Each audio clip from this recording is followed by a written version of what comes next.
Lewis Hamilton is to Formula One racing as LeBron James is to basketball or Serena Williams is to tennis. I begin with these analogies not only for readers who don't follow Formula One racing, but also to make a point about role models. There is always a point to my analogies, of course. Athletes serve as powerful role models globally. Even if you aren't an avid tennis fan, you've heard of Serena Williams, same for LeBron.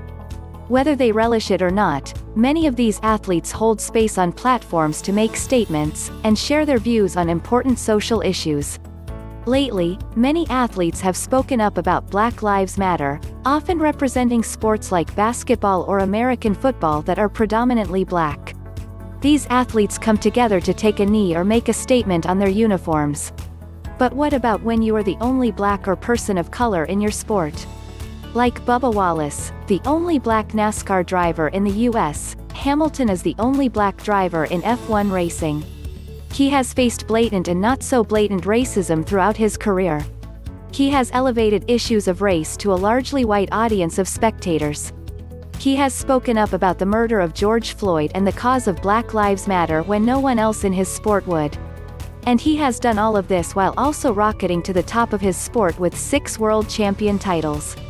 He has excelled and dedicated his life to a sport, and a country that hasn't always welcomed him.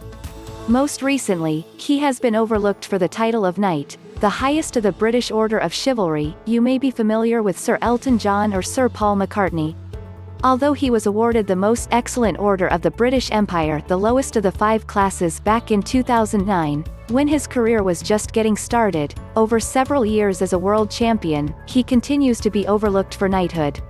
This is puzzling when several modern British athletes like Andy Murray and Jessica Ennis-Hill have been knighted or damed. Other F1 racers, including Sir Jackie Stewart and Sir Jack Brabham, were knighted, having won half as many world championships as Hamilton. So why hasn't Hamilton been selected for the honor, and why does it matter? I cannot answer the first question, though some have tried. But this kind of recognition matters because it elevates the unique stories and work of remarkable people to a national and global stage. It takes achievement beyond sport to honor how the contributions of an individual have supported the greater good, in this case, the people of the UK. Recognitions like knighthood signal what a country, or an organization, or a society values. They allow teachers and parents and mentors to hold up figures in history for children to show what is possible for someone who looks like them.